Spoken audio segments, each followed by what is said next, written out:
This is Ed Kyle with Mike LaHood. Today on our program, we're taking hacks with 2019 New Jersey baseball alum AJ Campbell and Jimmy Pasquale. AJ is a freshman at Frostburg State University, and Jimmy is a freshman at Iona College. AJ, why don't you open it up for us today and take us through the recruiting process? So my recruiting process started when I was in my freshman year. I first met you and I came to your house and you gave the whole spiel of what you're going to do with New Jersey baseball. It was like not even a question. I was going to go join it and make the most out of my baseball career. So from there began a long 3.5-year journey to where I am now. So freshman year coming out of there, didn't really get many looks as many freshmen don't. Going into my sophomore year, the fall played a huge crucial part is when I started to get a little bit more responses with my emails. I started to get my name out there a little bit more, and I started to get a little bit more notoriety in a sense. My junior year is when I started narrowing down schools to where I would potentially want to go. It was a really tough decision because there was like a lot of schools, like the big schools where anyone would want to go to that you just had to eliminate because realistically it probably wasn't a great fit. My academics were right because believe it or not, for like the younger kids that are watching, academics are a huge component when you're getting recruited because you could have the most talent in the world, but if your grades aren't right, then they really can't get you in. I had that problem when I was getting recruited by the Naval Academy. Like I had a 1300 GPA or SAT. I had around a 3.5 GPA, and that still wasn't enough for them. So academics are a huge part. So you got to narrow it down from there. And then after my junior year, making sure everything was okay, went to my summer leading into my senior year. And then that's actually when I met Coach Miller with Frostburg. At the time, he was with Monmouth, and he left and then texted me about a week later. He was like, all right, I'm at Frostburg now. I'm interested. Like, I want you to come for a visit. So at first I was thinking like D3 school. I never really heard anything about it. It was like, and I wasn't a person that wanted to go like D1 or bust. Like anywhere that I would have had the best fit with my academics and where I would get playing time, I'd be more than happy to go to. But I was a little uneasy going or like even considering a school that no one in this area has really heard of and they haven't really made a name for themselves. But at some time had passed, and then Coach, you reached out to me and you said, honor the conversation, get to know, like at least listen to them. So one thing led to another. I made a visit to the campus, and then they made an offer and turned out to be a perfect fit. And that's how my whole recruiting process went. So the rest is history, as they say. Yeah. Yeah. Jimmy, can you give us a little insight to how your recruiting process went? Because I know it's a little bit different than AJ's, but pretty much the same, and obviously with the same result, which is the most important thing. So take us back to like the beginning and when you started working on it, and then take you to the end and let people out there know, what it's like, not to get discouraged because it is a process. Yeah, I mean, everybody's recruiting process obviously starts when they enter high school. And I was a newcomer to NJB. I was joined the party a little late. But it pretty much started for me. It was like the first day of NJB, that cold day in Diamond Nation when that was my first at bat, and that's where I was first seen by Coach Panic, who's my coach now. So it was just like not really knowing. I mean, I really didn't think anything of it at the time. Like it was just like my first time really being seen, like my team by a college coach, and I just kept playing. I kept working hard, just like with the same goals AJ in mind. That's the academics, getting myself better at baseball, obviously. And, college coaches come and go. Like I went on my visits, everybody like has their hope. You have this wide range. And then again, like around junior year, it starts narrowing down, just like AJ said. I mean, same thing happened for me. And then I really wasn't getting anything from the previous coach at Iona. And then when Coach Panic took over, I got the call after Rhode Island, and I went up for a visit, and I was blown away by the visit and everything. And I was like, this is where I want to go to school. And I got my offer, and the rest is history. And that's a good story. That's a good story because I know both you guys were working hard, and not maybe getting the absolute results that you wanted, but it didn't discourage you. You kept doing what you needed to get done. And, I kept using the word patience, but on the inside, my fingers were crossed. Trust me, But I had confidence in what you were doing to be what you needed to be, and it all paid off. And here we are today talking about it, on a podcast. Who would have thought this 3 years ago? So let me just go a little bit deeper, Jimmy. I'll ask you this one first, and you can keep this as brief. We don't have to get into a whole lot of detail with it. What do you think now, looking back in retrospect, were some of the keys? Like talking to, hopefully there's some prospects out there, kids that want to play in college like you guys did, following your footsteps, if you will. And hopefully their parents are maybe watching as well. What are some of the key components that you thought really zeroed in on you getting to that ultimate goal, which was getting your offer? So when you're going to a showcase or a tournament, like for example, Domination or wherever the case may be, there's a bunch of kids, bunch of coaches, and they're all trying to do the same thing. And for me, it was like, well, yeah, everybody's gonna run from like first baseman, gonna run from like a 7 to a 7.7. It's like in that range. Everybody's gonna have that measurable. Everybody's gonna have like a certain exit velocity, whatever the case may be. Kids are gonna go 3 for 3, 0 for 3. But like, what's gonna separate me from the crowd? What's gonna make me, stand out to a college coach? And it was almost like the mental side of it.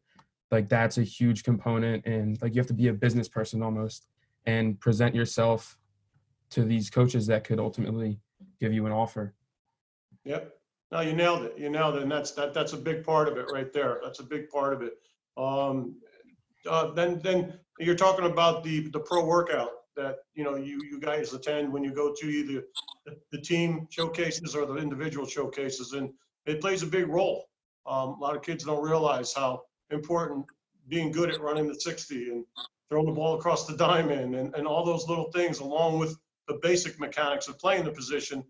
You can actually practice that and be good at it, and it comes into play when you get your opportunity in front of these coaches. So AJ, any one or two particular things that you, looking back, realized it was a key, maybe the catapult that launched you into that recognition area? I think maybe like pretty much I agree 100% with what Jimmy said on just all those little things that you got to do. But I felt like it was the way you have to carry yourself. And it's no matter failure or if you succeed, you got to carry yourself the same way, keep the same composure. And I actually learned that firsthand this past fall when we had a camp. And all the kids, talent-wise, they were very similar, but the ones that stood out the most were the ones that were like the most confident, but they handled themselves the best. Like, in a way, you got to do something little that's beyond baseball to get yourself noticed that probably isn't really thought of much. Yeah, no, that's a good point. That's a good point as well. Okay, Jim, AJ, we'll start with you on this one here. What type of work? I mean, I know when you guys first came to the program, you guys, you love baseball. That was obvious, and you were doing the work as much as you could.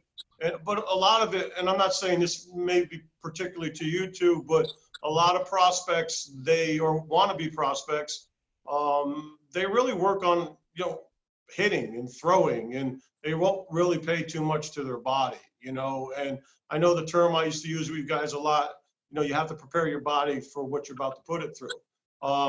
Let's talk about that a little bit, AJ. What changed in your workout outside of the pure baseball stuff that was real important to you becoming a prospect? You mean like becoming a college, like a recruit, like a college prospect recruiter, just like going to becoming a prospect with physically. What things did you have to add to your physical workouts that weren't there probably when you first came aboard, because you were young, number one, and a lot of the stuff was new to you. Lifting weights at 14, 15-year-old sometimes wasn't a big thing, and we always talked about you had to get your body ready. What types of things did you incorporate into your everyday life that helped you produce that body that they're looking for? Well, yeah, like you said, coming into high school, it's like I never really lifted. I just kind of hit off a tee and got front toss, long toss when I could. But once you get to high school and you realize you're starting to play, not exactly grown men, but kids that are close to becoming grown men, you got to realize that you got to catch up body-wise. Like, they're a lot stronger than you. They're a lot faster than you. They throw a lot harder than you. They hit the ball a lot harder than you and farther. So starting to work out was probably my biggest one. Doing all sorts of workout, like mobility, strength training, speed and agility training, and just anything I can to make sure that my body's ready to go for anything I would put it through for the season. You know, that's it. That's exactly right.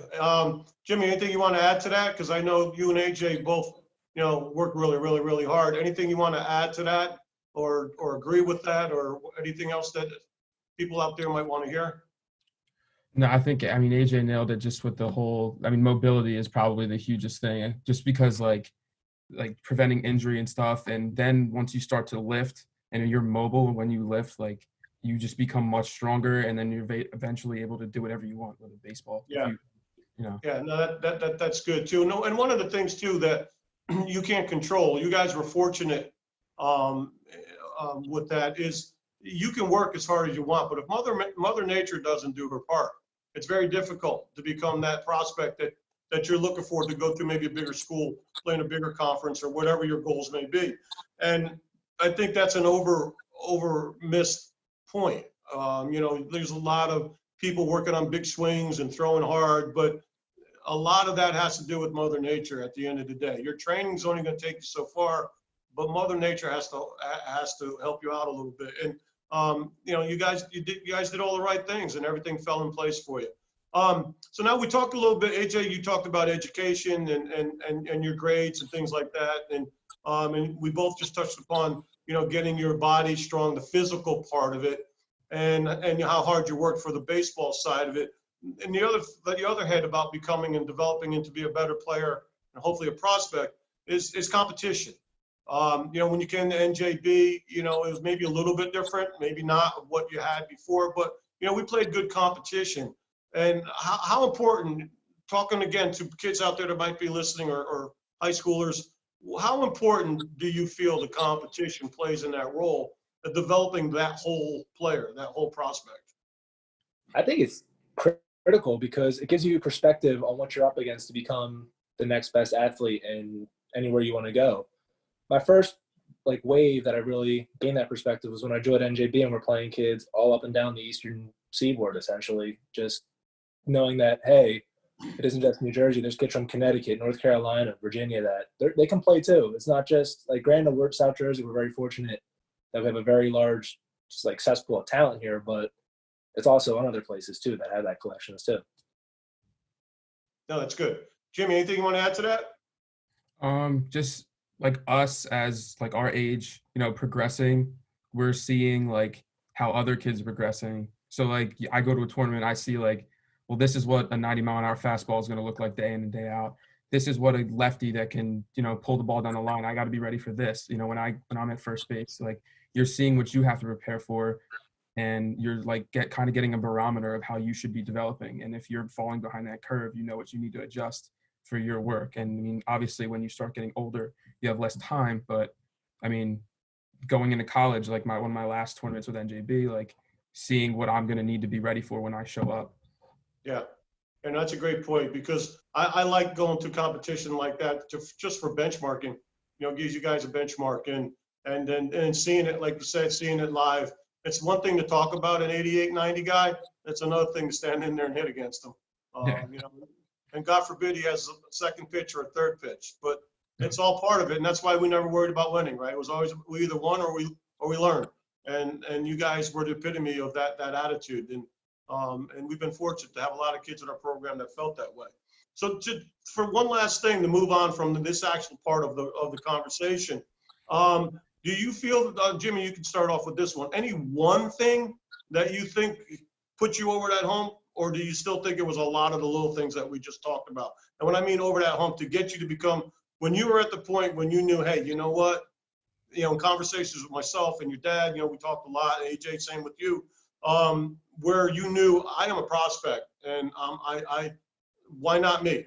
What point did that happen, and was it a one thing or a lot of the little things? It really didn't click 100% for me until Rhode Island.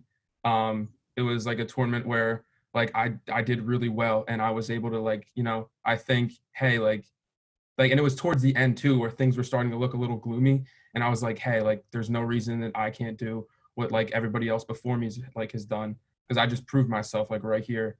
And leading into that, I was going into my junior summer, and I didn't really have anybody that was this close to making me an offer like this, and I was kind of getting discouraged. But then all of a sudden, like, I just kind of wiped all that to the side. And like at the end of the day, you're still playing baseball and you can go out there and show what you have at any given moment. And that's kind of where it clicked for me. I was like, why not me?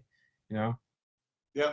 Yeah, no, I agree with you. I think that was, I think that just gave you the broader recognition that you hadn't gotten to that point because, you know, in many ways, both of you guys were kind of like late bloomers, especially on the bigger circuit, you know, playing with the bigger teams, bigger tournaments.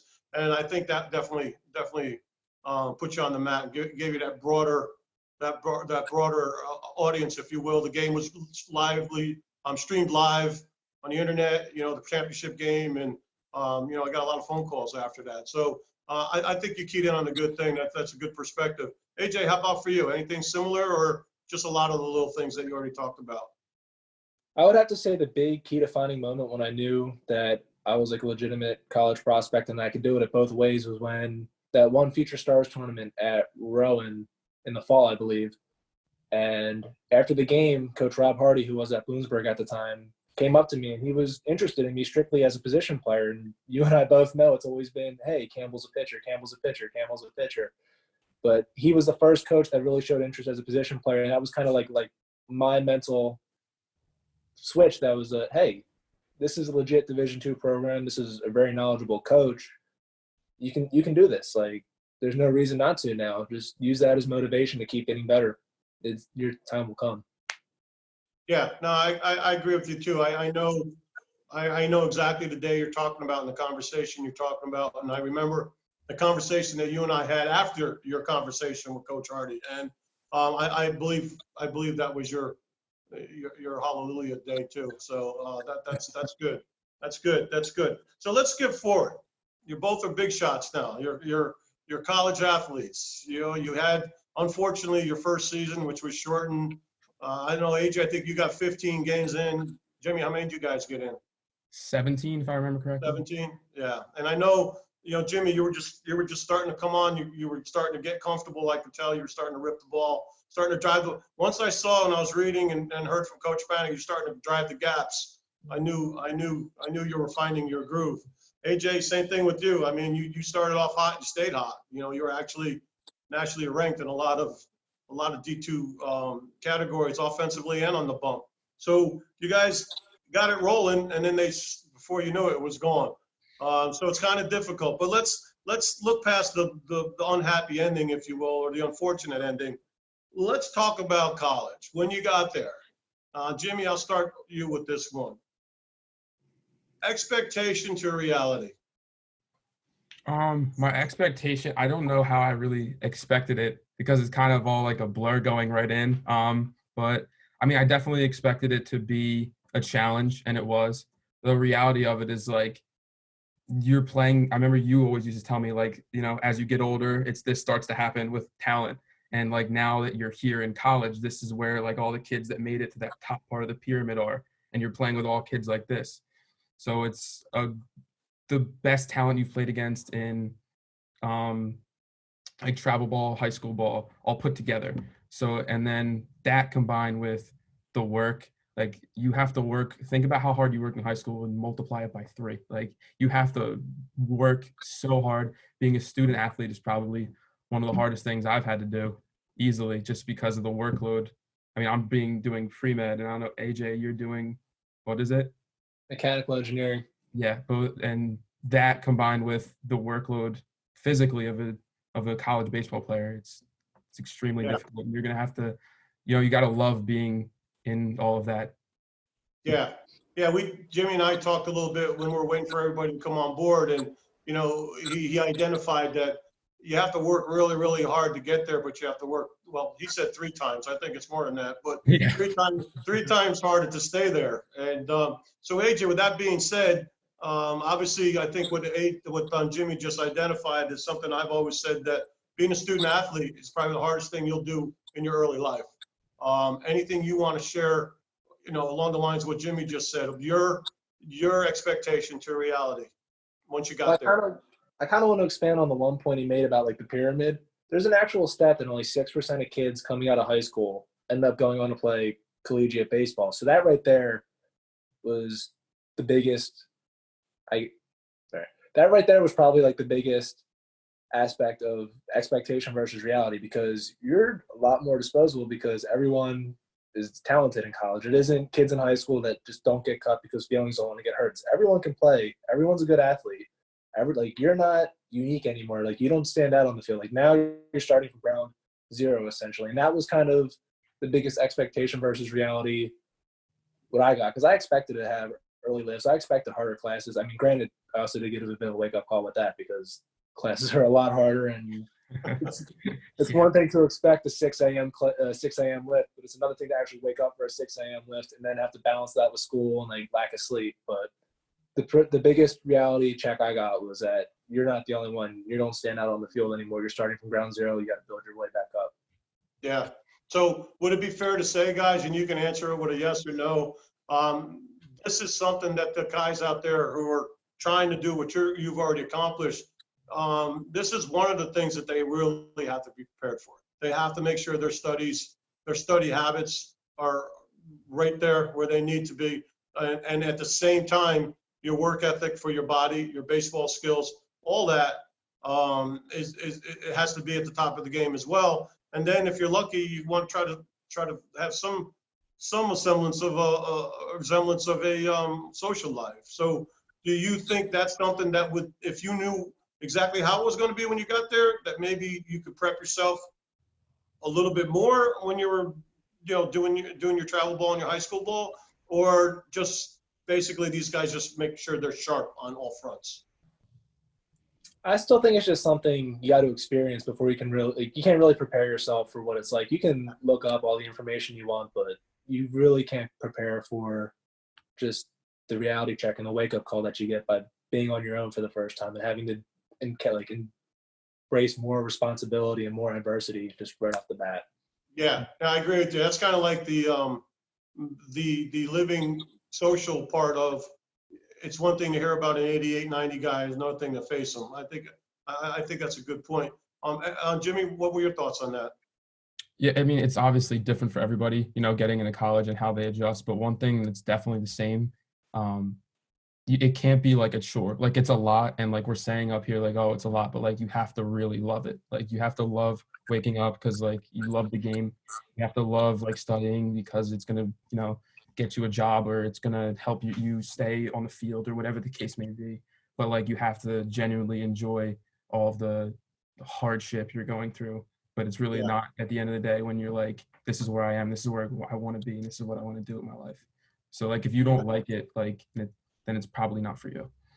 Yeah, no, that's a great point too. I mean, passion is a big thing. We talk about that a lot when you guys were with us at NJB, and I'm sure you heard it from other people. If you don't have a passion for the goal that you're trying to achieve, once you get there, it can be a big disappointment for you. And it's all fronts. It's just not baseball. I mentioned it in the last show.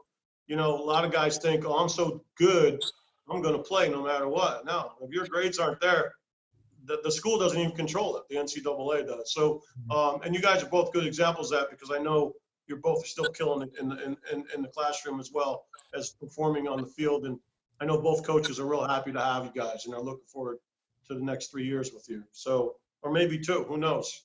A lot can change after your junior year. You guys keep going the way you're going.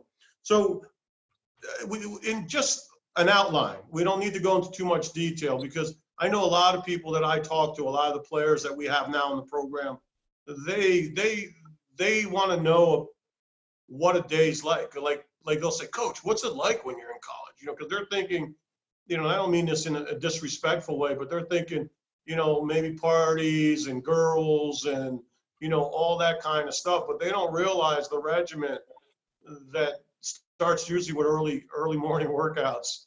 So AJ, I'll let you take this one first. Just take us through a day for a baseball player at Frostburg. And like I said, you don't have to go in crazy detail. You just lay out your schedule and outline, and then we'll see what Jimmy's is like.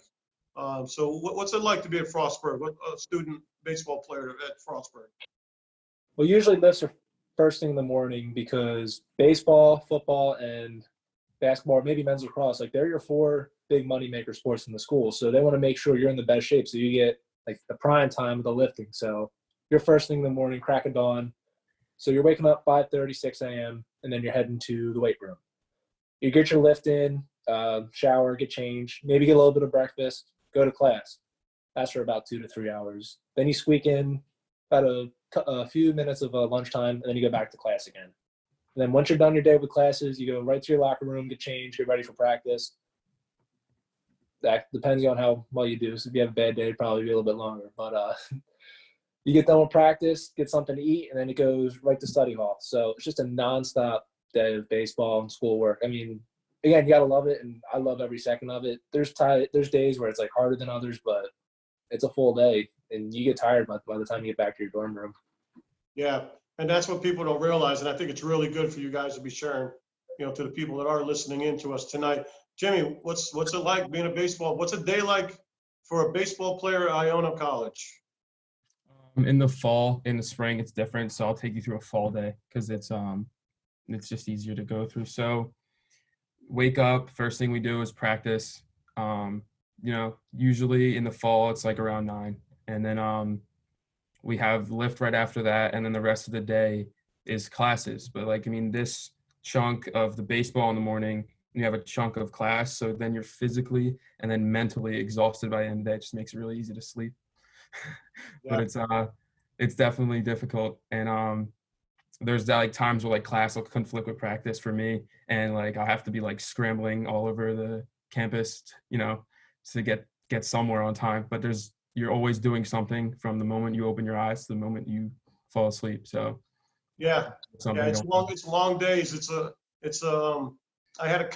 was talking to a coach actually a couple of weeks ago, and we were talking about this subject, and he used the term, it's sadistically fun for kids who love it. So yeah. I think that sums it up pretty good. All right. Well, I think you guys have really given a lot of good information. I appreciate you coming on and sharing this, and hopefully, the young guys out there watching, if they're paying attention, you really gave them a lot of backfill that you can't get because these things that you're talking about, if you haven't lived it, you don't know it. So it's really, really good. What I'd like to do before we head out and close it up for tonight, I'll start with AJ again. Is there anything that you want to say or anything that we left out about anything? Your journey, where you are now, or what your future brings? Anything that you might want to say that we didn't touch upon in this 45 minutes right now that you want to share? I think my favorite thing was, it's kind of like a chain reaction how I met them, but through you, I met Cesar Garcia, who's very knowledgeable pitching guy at Endurance. And then through him, I met these two brothers from the Dominican Republic, Nate and Charlie Coronado. They both play professional ball in their own respective ways. And through them is when how earlier I talked about gaining a perspective on talent. Well, with them, I gained a global perspective on what I'm up against. So with them and getting to know them and getting to train with them, it increased my work ethic tenfold without a doubt, because now it's I'm not competing against kids from America. It's my goal is ultimately to play in front of 50,000 people, 7 o'clock at night, primetime television. And now I know it's more of a global competition than it is American, because through them, it's just workouts and what they do. It's just not even just physical, but mental and just every aspect of it that you wouldn't even think of. And all the knowledge that they bring, and another perspective from a different part of the world, for sure. Yeah, no, I know when you met those guys, and it really put another charge into your workouts, your outlook, your confidence, and that was good for you. And I'm glad I gave you a chance to share that. How about you, Jimmy? Anything that we left out, or something you want to touch upon, or something you want to say? Just when you're making your decision to everyone, there's things that you have to evaluate other than the school and the baseball program. Well, the baseball program in a sense, like their record or whatever. So at Iona, when I made my decision, I was happy with everything, and I'm still very happy with everything, including who you're playing for. That's definitely a big thing. I love my coaching staff. Awesome. Location is awesome. The schedule. I got to go to Charleston and New Mexico and play those two teams, and that was it was like a smack in the mouth when I first got there. That being where I'm playing now, I'm traveling, I dreamed of, playing all over the country and stuff. And just like all those things, have to be put in your decision too. So when you're making your decision, evaluate, like, am I going to be happy with this, and this? And then, all the little things have to fall into place too. Yeah, that's a great point. That's a great point. And I probably beat you guys up ad nauseum with the word fit. And that's pretty much what you're describing. Make sure it's a good fit for you. And more importantly, and this is a good note to jump off on, make sure the school that you pick, if you couldn't play baseball, you'd still want to go there. Because God forbid something happens, an injury or something that you can't control, you still want to go to that school. So fit is a big thing. Hitting for the brand name is cool, but it's only cool for a while. Be somewhere that you can be comfortable and shine, baseball wise, academically wise, and of course socially. And that's pretty much what you were saying, Jim. So you know what? Hey, I want to thank you guys for coming on. We thought it was a cool thing. We had both your coaches on in the previous weeks. Coach Miller last week from Frostburg, Coach Panic the week before from Iona. And, to hear them speak of you off camera the way I have, and the conversations that I had with them, and just see you guys now. I mean, I remember when you were like barely had hair on your face. I mean, it's like, and you're men, and you're still laughing, and you're still having a good time, and you're enjoying the game of baseball. You're enjoying life, and you've been very blessed, and I think it's awesome. You both deserve it. You work hard, and I appreciate you coming on. I look forward to continue to see what the future brings for the two of you. And, I will be in touch as we always do. And thank you so much for coming on board. And, NJB for life, guys. We'll talk to you later. Yeah, for sure. Awesome. All right. Thank you. See ya. Thanks, AJ and Jimmy. It's great to see New Jersey baseball players starting the next chapter in college baseball. Join us next time when pitching coach Cesar Garcia is taking hacks with New Jersey baseball. Cesar will talk about proper arm care and what you should be doing to stay ready to play as we look forward to returning to the baseball field. Until then, for Mike LaHood, I'm Ed Kyle, and we're taking hacks with New Jersey baseball.